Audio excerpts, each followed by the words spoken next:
we should record so that I can send it to you. Okay. So we should always check these things, particular things, with the help of RTC cell. Sometime this is the one more crucial thing. I let me tell you. Uh, Sometime the dead could cause this particular area. Like come to the controller I/O area.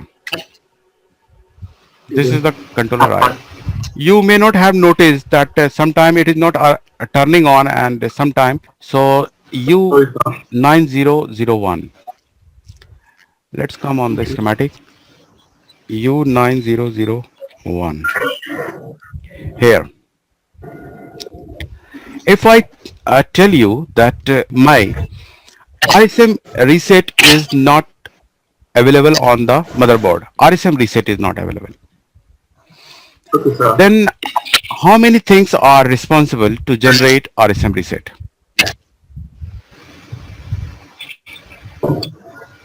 Understood.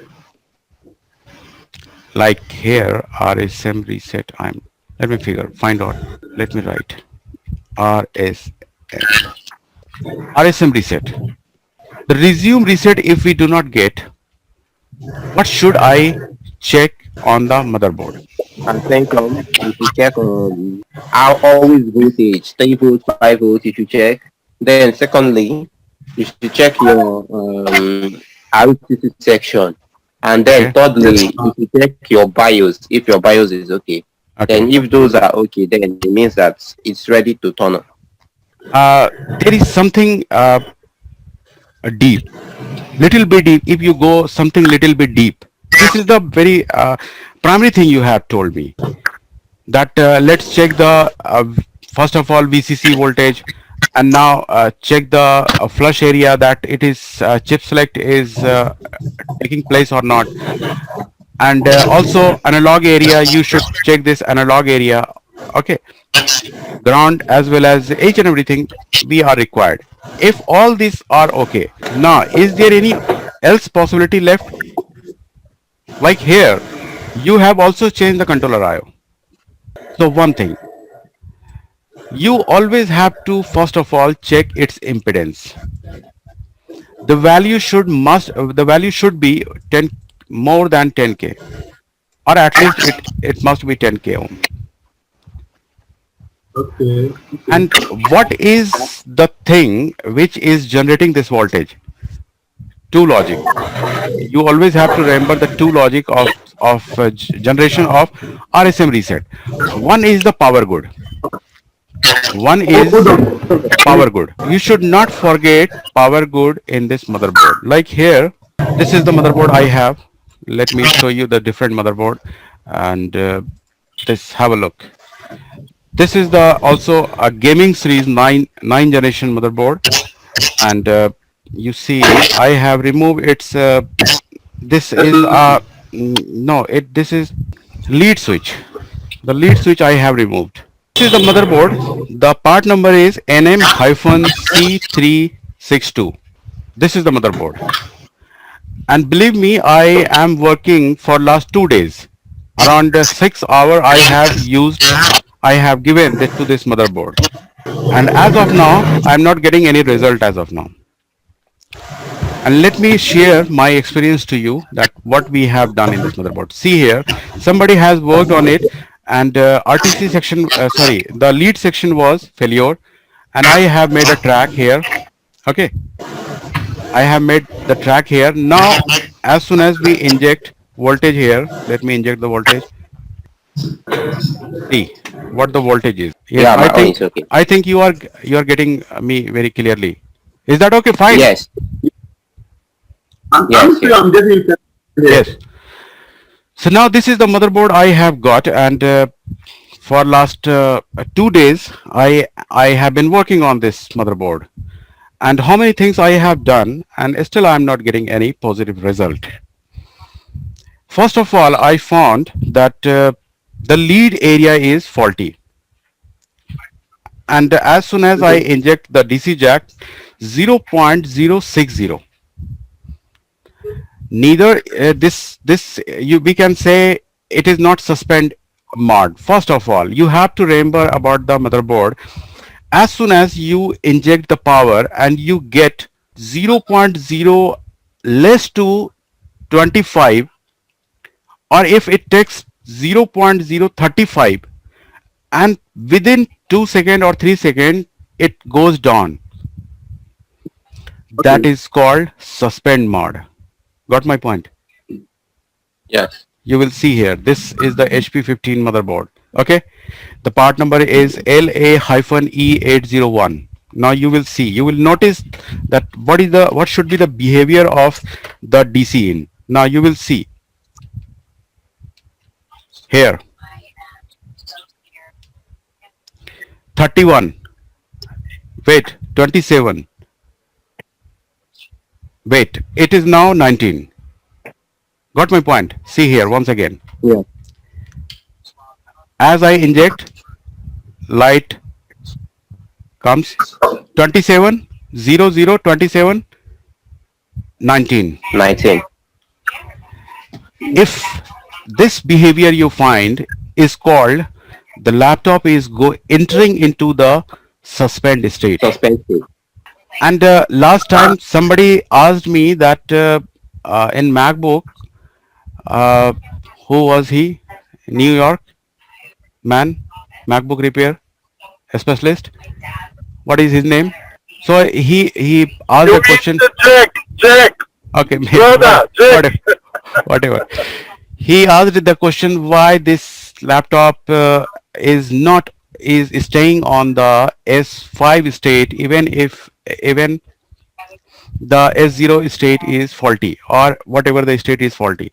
So you noticed I only asked one question, that to check it. I think I asked this question, that can you make 3.3 volt and 5 volt without controller IO, or the 3.3 volt is the dependent or independent? First answer to this question. Before answering to him, you must have noticed 5 volt is always generated in MacBook with the help of SLP S4. That is the responsible to come from the PCH. If you anyhow try to manage the things by yourself, I can make it. If you tell me to make it always, I can make it always. Okay, this is the suspend. No voltage you will get on the 3.3 and 5 volt. But if you tell me to make 3.3 volt always, I can make very easily. And the process I told you. Anybody remember? Yes, yes, yes. Yes, the same way you can make. You just cut the SLP S4 area from there, and you will get the 5 voltage standby. Now here we are not getting any voltage on the 3.3 and 5 volt. After turning on, so what does happen after turning on? Maybe the IO will turn on the 3.35 volt. Sometime it could be connected with the sus on from the PCH area. If the PCH area is responsible to turn on, then in that case the PCH needs to wake up first, and that is wake up by the help of DSW. Deep sleep well must be powered from the RTC area. Two architecture, I am telling about you the two architecture.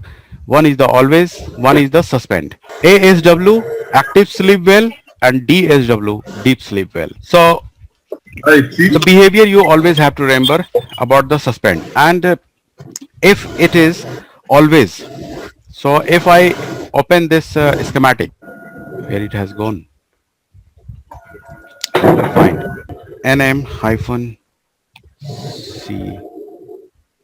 Here, the new type of 3.3 and 5 volt IC has come. Have you seen that IC? No. Let me show you. PU 401.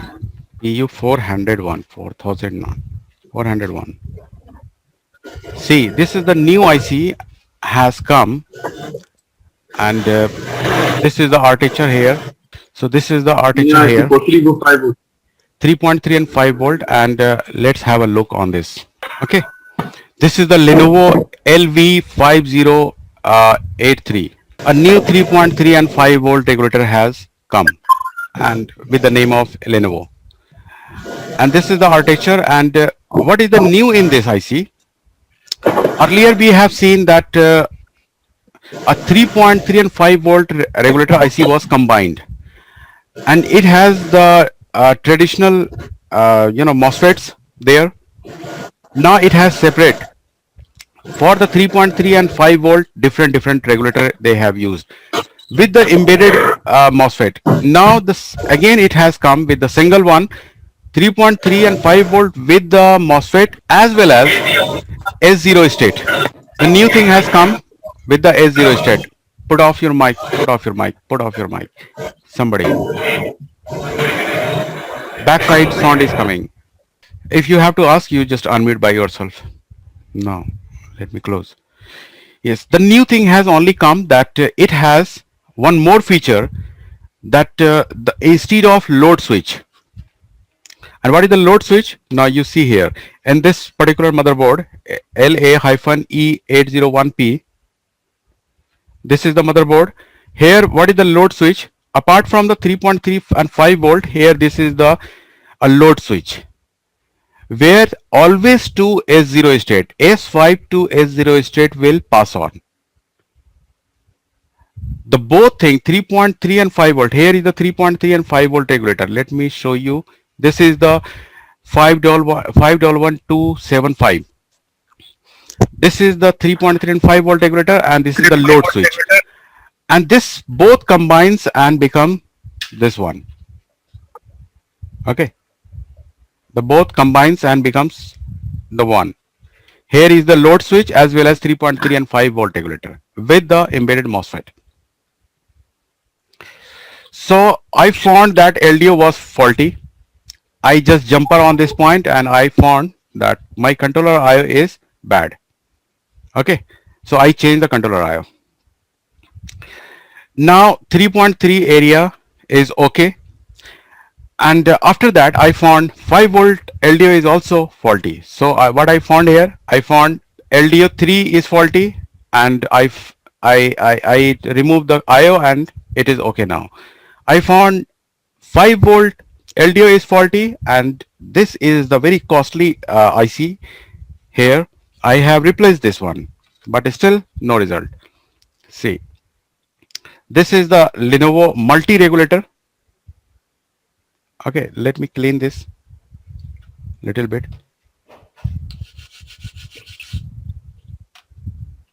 So this is the IC I found. The number is LV5028. And what is the purpose of this IC? It generates 1.5 volt. Also it generates 1.1 volt. It also generates 1.05 volt. It also generates 2.5 volt for DDR4 RAM VDDP. Okay. Okay. 4 voltages is generated by this single IC. And LDO area, LDO 5 was short by this IC. I changed this IC. Okay. Now see, this is the IC I have changed. Now I have got 3.3 volt, 5 volt LDO, also 3.3 and 5 volt always. As it is saying you, here is the always voltage you will achieve on the coil. Okay. So 3.3 and 5 volt I have achieved. Now let me test it. I must stuck up somewhere. I don't know why. What I think RSM reset is missing in this motherboard. This is why, that is why I was asking. I was taking your experience. Yes, this is the IC and here is the coils. Let me show you my multimeter. Now check 3 volt on the pin number 5. Okay, so on the pin number 5, here is the capacitor.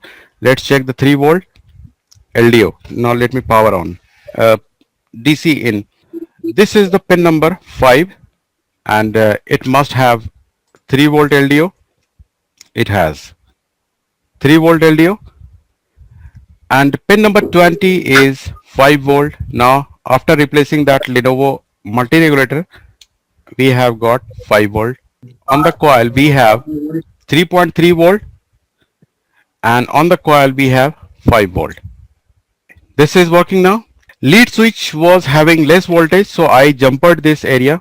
Now you see so many jumpers. Okay. So after jumping this point, so I am getting 3 volt input, 3 volt output. Okay. In some of the case, without lead, controller IO not starts.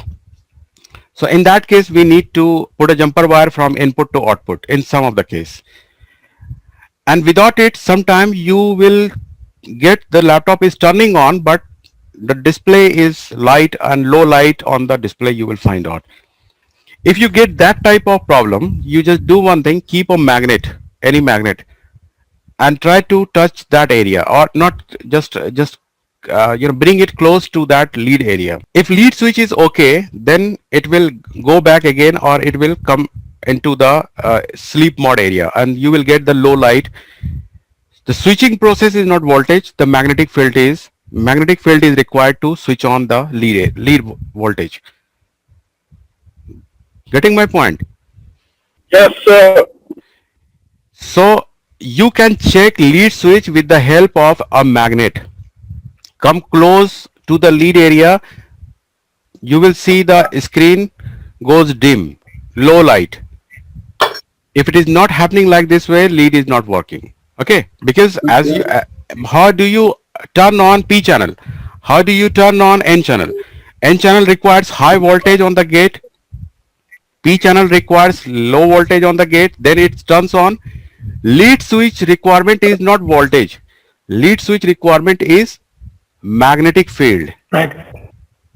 So you bring a magnet like this way. I have magnet this way. I just come close to the magnetic field area, and I find that yes, screen is going dim and come back. Okay, turn on and off. Yes. This way you can check. So now we have worked on this area. This is my experience I am sharing with you. I have changed controller IO. I have changed multi-regulator. Now the thing is here on the multi-regulator. Now let's come and see what is it is written. Here is the multi-regulator, and it is written. What is written here? It is PU 501. How many guys are getting bored? 501. This is the 501. See, what type of IC is this? It will generate 1 volt always, 1.8 volt always, 1.2 volt always, also 2.5 volt DDR VDDP voltage, the new voltage which has come in the DDR4 regulator concept. So many voltages are required, and the primary voltages are required, and things which is required, 5 volt requirement, 5 volt also requirement, 3 volt also requirement. This is the requirement of the supply. But for the enabling the voltage, in order to enable the voltage, we are also required these things, like here 1.8 volt always require enable requirement, 1.5 1.B VDDQ enable, VTT enable, and all these things are coming from the controller IO. See here, 1.8 enable, 1.5 enable, 2.5 enable DDR. These all are coming from the PCH power enable, and the PCH power enable, if you copy it, you will reach to the controller IO again, and 2 and 3 times I have changed the controller IO. Okay, hearing me? Clear. Yes. Yeah, So, me too. but if I jumper on this point, see, if I jumper on this point, I get voltage, but it is not turn on. From the always voltage to this area, to the 11 number pin. See, what is this? Where to where you have to jumper? In order to check that my IC is good or not, I check this thing only. What I have done, I use this voltage, this always voltage jumper on this area. Okay. Or you can connect it with the pin number 11, because all are connected. So I start getting 1.8 volt. I start getting 1.8 volt and 1.5 volt. 3 volt I have injected. I have injected 3 volt always to this pin, 11 number pin. So I checked In this way, what I have checked, that my 1.5 and whatever the new IC I'm using, and this is a very much costly IC in compared to the old one, 5 times costlier, because the five, this is the not single regulator, this is the 5 regulator. Okay, so I am not expecting to change this IC again. I am just trying to check it by myself that whether the IC is okay or not. The thing is here that this is not coming from the IO, and rest Okay. everything whatever is the requirement. The requirement is basically is the reset, EC reset or W reset. I have checked, it is okay. RTC, entire RTC is all right. One most important which usually people do not check, that is the SM bus.